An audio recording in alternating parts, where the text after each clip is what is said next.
안녕하세요. 파산관제인 홍현필 변호사입니다. 상계라는 게 이제 쉽게 말해서 내가 누구한테 빚을 지고 있는데 그 사람도 나에 대해서 채무가 있을 때 서로 이제 까는 거죠. 정산하는 거죠. 파산채권자에 의한 상계권 행사, 상계의 합리적 기대의 보호. 파산채권자는 원칙적으로 파산 절차에 의하지 않으면 파산채권을 행사할 수 없다라고 하고 있습니다. 424조. 그러나 파산채권자가 파산 선고 당시 채무자에 대하여 채무를 부담하는 때에는 파산 절차에 의하지 아니하고 상계할 수 있습니다. 416조에서. 이는 개별적 권리행사 금지 원칙이 예외에 해당합니다. 상호간에 서로에 대해서 채권을 가지고 있는 관계에서는 언제든지 상계에 의해 상대방의 자기에 대한 채권, 수동채권이라 그러죠.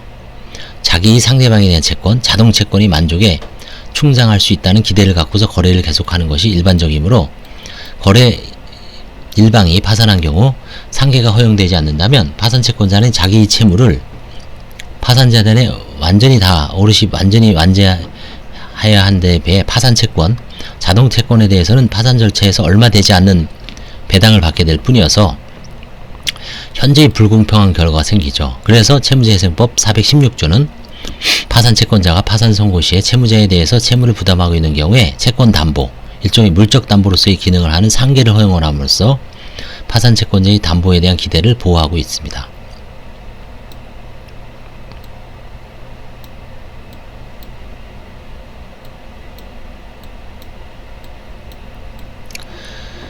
상계에는 간이결정 기능과 담보적 기능이 있지만 파산 절차에서 중요한 것은 담보적 기능이겠죠.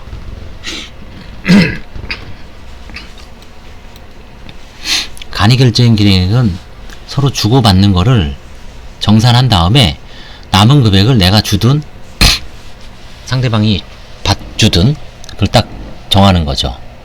그거보다는 채무자에서는 여차했을 때 위급한 수단에 저 사람이 나한테 줄 게 있으니까 이제 상계를 해서 까나가는 겁니다. 상계권 행사의 방법. 상계권의 행사는 파산관제인에 대하여 재판상 또는 재판의 일방적 의사표시로 합니다.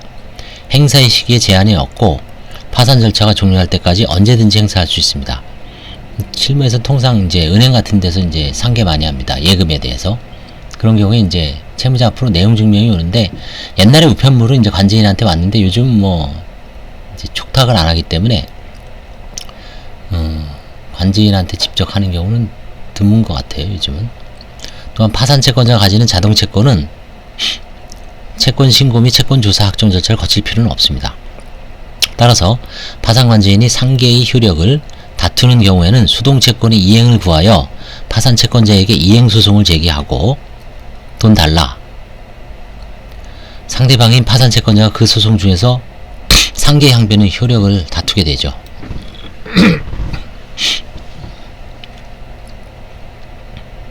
이행소송 제기하고 상계의 항변하고 상계의 항변이 효력이 없다라고 재항변을 하거나 이렇게 하겠죠. 상계권의 확장. 채무재생법 416조는 파산채권자가 파산 선고 당시 채무자에 대해 채무를 부담한 때에는 파산 절차에 의하지 아니하고 상계할 수 있다라고 규정함으로써 파산 선고시를 기준치로 하여 파산채권자의 상계의 기대를 보호하고 있습니다. 여기서 파산 선고시가 기준시라고 할 경우 민법 일반 원칙에 따르면 파산 선고시에 양채권이 상계 적상에 있어야 합니다. 그렇지만 채무재생법은 제417조 이하에서 일반 원칙을 완화하여 상계권을 확장하고 있습니다. 파산의 청산적 성격에 비추어 상계의 담보적 기능, 즉 파산채권자의 담보의 기대를 한층 더 보호해 준 것입니다. 자동채권. 상계란 자신이 상대방에 대해서 가지는 채권과 상대방이 자신에게 대해서 가지는 채권, 수동채권을 대등에 의해서 소멸시키는 것을 말합니다. 그림을 보십시오. 파산채권자가 있고 파산채무자가 있습니다. 파산채권자가 수동채권, 파산채권.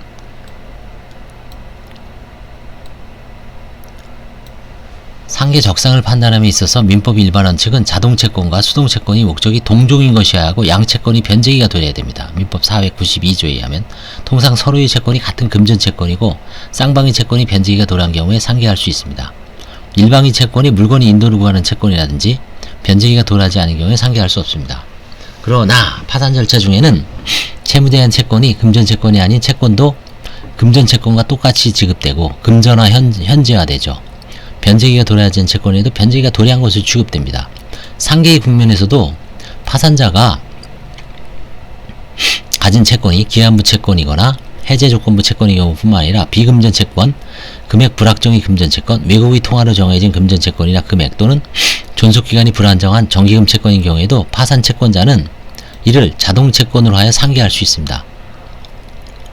이처럼 채무재생법은 상계의 담보적 기능을 존중하여 자동 채권에 관해서 민법의 일반 원칙에 비해 상거 요건을 확장하고 있습니다.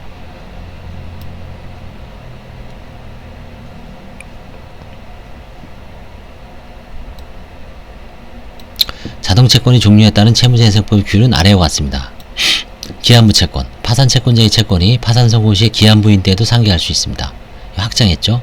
민법은 채권자가 상계할 수 있는 채권은 이행기가 도래한 것에 한정하고 있습니다. 민법은 이행기가 도래하기 전의 채권의 상계를 허용하는 반면 상대방은 기한 전의 채무를 강제적으로 상하는 것과 같은 상황이 되어 불이익하기 때문이다. 그러나 상대방이 이미 파산했음에도 불구하고 채권이 기한 전이기 때문에 상계할 수 없다고 하는 것은 기한부 채권은 파산 선고 시에 변제기 이른 것으로 봅니다. 라는 파산채권이 현재의 원칙과 모순됩니다. 그래서 채무재생법은 파산채권자가 기한 전의 채권을 상계하는 것을 허용하고 있는 것입니다. 이자부 채권은 원금과 파산 선고일 전일까지 이자의 합계액을 상계할 수 있지만 파산 선고일 이후의 이자는 상계할 수 없습니다. 파산 선고일 이후의 이자는 발생할 여지가 없기 때문입니다. 무이자 채권은 확정기한부이면 채권액에서 중간이자를 공제한 액의 한도 내에서 상계할 수 있습니다. 불확정기한부이면 그 채권액과 파산 선고 당시 평가액의 차액에 상당하는 부분을 공제한 액의 한도 내에서 상계할 수 있습니다.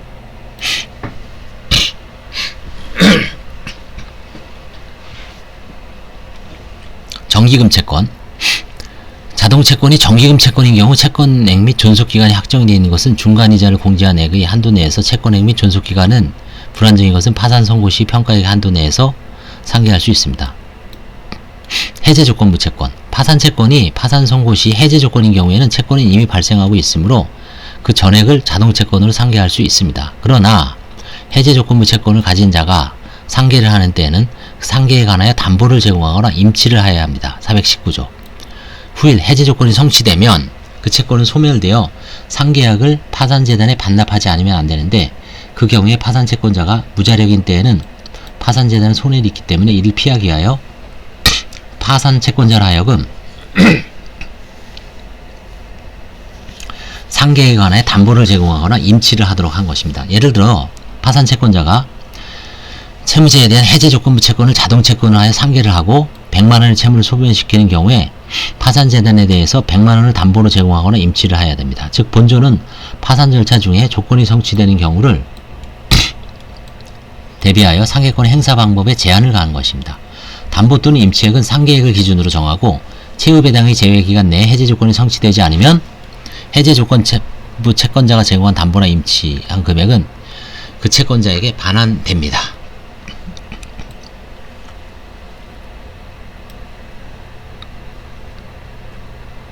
채권자가 이제 원래 받을 채권자한테 간다는 얘기죠.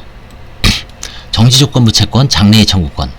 정지조건부 채권을 가지는 파산채권자가 동시에 채무자에 대해 채무를 부담하는 경우에 정지조건이 아직 성취되지 않는 한 상해권을 행사할 수 없습니다. 마찬가지로 채무자에 대하여 장래의 청구까지 가진 파산채권자도 채권이 아직 발생하지 않는 한, 즉 현실화되지 않는 한 이를 자동채권으로 하여 상계할 수 없습니다. 따라서 정지조건부 채권 또는 장래의 청구권을 가진 파산채권자는 파산재단에 대하여 자신의 채무를 이행해야 합니다. 정지조건부 채권 또는 장래의 청구권을 자동채권을 하는 상계를 허용하면 조건의 불성취 또는 장래의 청구권이 비현실화의 기대를 파산재단으로부터 박탈하게 되어 타당하지 않기 때문입니다. 그런데 변제 후 파산 절차 중에 정지조건이 성취되거나 또는 장래의 청구권이 현실화되어 채권이 성립하면 그때는 이미 변제로서 채무가 소멸하였기 때문에 이제는 상계할 수 없게 됩니다. 그러면 정지조건부 채권이나 장래의 청구권을 가진 채권자에게 가혹하기 때문에 채무재생법은 418조에서 정지 조건부 채권 또는 장래의 채권을 가진 파산 채권자의 상계권의 기대를 보호하기 위한 대안, 방편을 마련하였습니다. 즉, 채무재생법은 정지 조건부 채권 또는 장래의 청구권을 가진 파산 채권자가 그 채무를 변제하는 때는 후일 상계를 하기 위하여 그 채권의 한도 내에서 변제액의 임치를 청구할 수 있도록 하였습니다. 418조. 임치 후 채무 배당이 제외기간 내에 정지 조건이 성취된 때 또는 장래의 청구권이 구체화된 때는 파산 채권자는 상계를 하고 임치금이 교부를 청구를 할 수 있습니다. 반면 정지 조건이 채무 배당이 제외기간 내에 성취하지 않을 때 또는 장래의 청구권이 구체화되지 않을 때는 상계를 하기에 임치된 금액은 다른 파산 채권자의 배당에 충당됩니다. 채무재생법 418조는 정지 조건부 채권을 가진 자가 그 채무를 변제하는 때 후일 상계를 하기 위하여 그 채권의 한도 내에서 변제액의 임치를 청구할 수 있다고 규정하고 있으나 임치 청구 행사 방법이나 절차에 대해서는 따로 규정하고 있지 않습니다. 그러므로 정지 조건부 파산 채권자의 상계를 위한 임치 청구권 행사 방법이 문제가 되는데 대법원 판결은 법 418조에서 정지조건부 파산 채권자에게 채무 변제금에 대한 임치 청구권을 인정하면서도 임치 청구의 방법이나 절차에 대해 별도의 규정을 두지 아니한 이상 정지조건부 파산 채권자는 법 418조를 근거로 파산관제인에 대해 민사소송의 방법으로 채무 변제금에 대한 임치 이행을 청구할 수 있고 정지조건부 파산 채권자는 그 외에 그의 정지조건부 채권액 한도 내에서 파산관제인에게 자신이 변제하는 금액의 임치를 청구할 수 있으므로 정지조건부 파산 채권자가 채무를 변제받을 때 그의 채권액이 채무 변제액을 초과한다는 사실을 증명한 경우에는 파산 채권자는 자신이 변제하는 금액 전부에 대하여 임치를 청구할 수 있다고 하고 있습니다.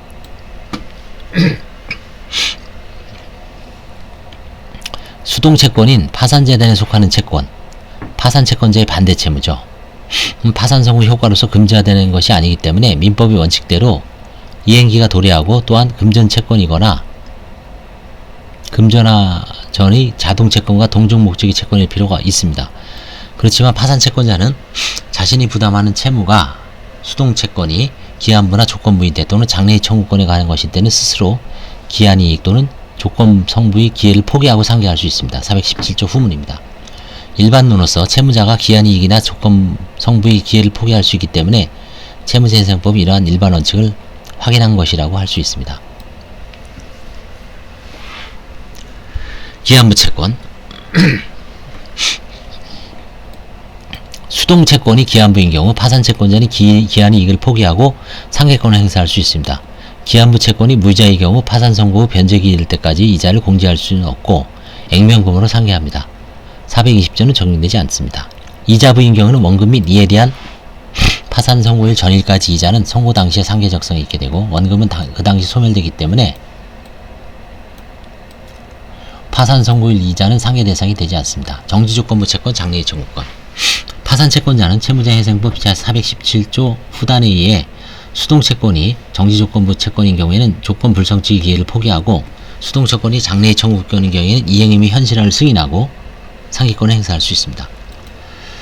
그런데 이 규정은 정지조건의 성부 또는 장래의 청구권의 발생 여부가 미확정의 단계에서의 규율이고 정지조건이 성취되거나 장래의 청구권이 현실화된 경우에 대해서는 채무자회생법 422조 제1호의 관계에서 학설상 다툼이 있습니다.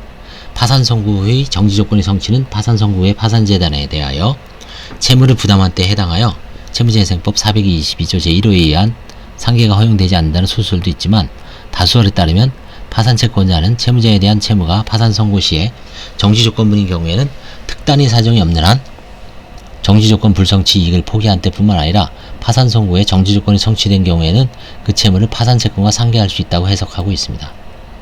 대법원 판결도 다수와 같은 취지로 상계는 적법한 것으로 본다라고 하고 있습니다. 차임, 보증금 및 지료의 상계, 파산채권자가 임차인인데 때에는 파산 선고 당시 당기 및 차기 차임에 관하여 상계를 할 수 있습니다.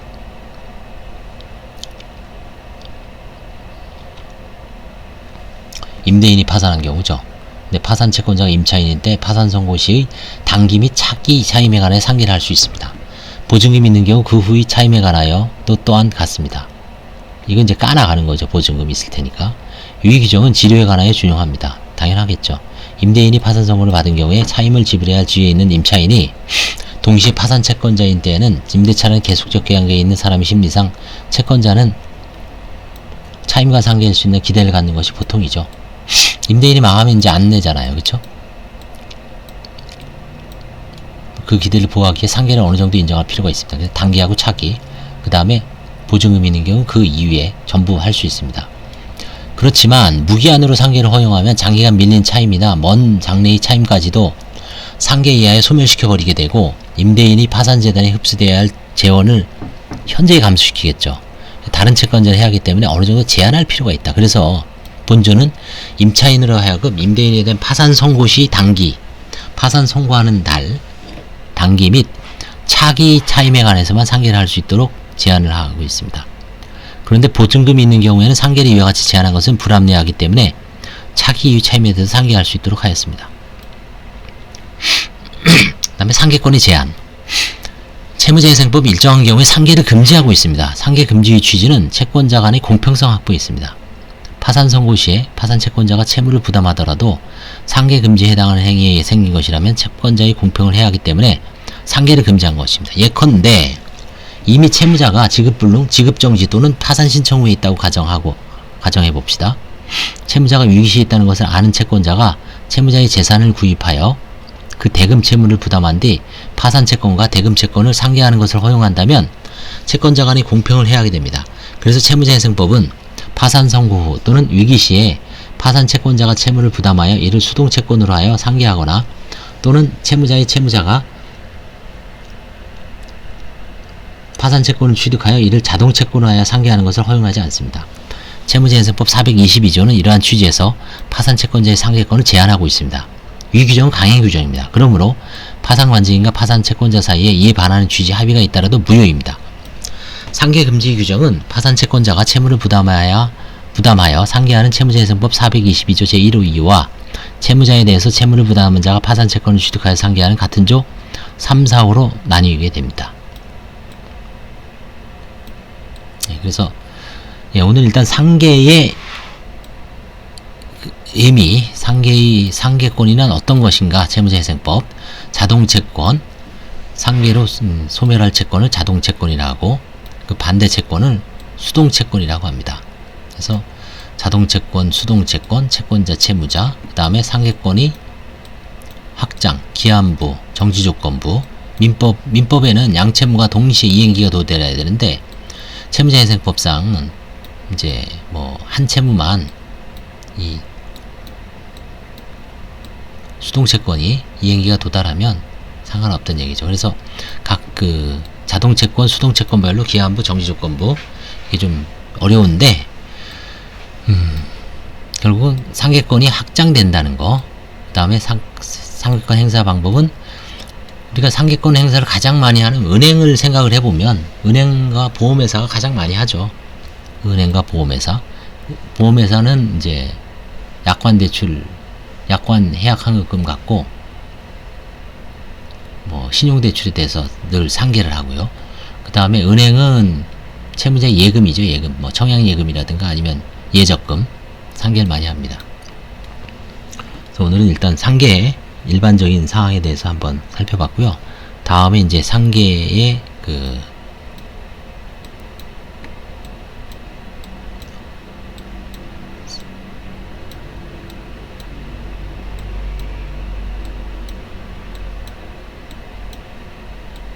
파산 채권에 의한 상계의 금지, 이거를 한번 정확하게 살펴보도록 하겠습니다. 감사합니다.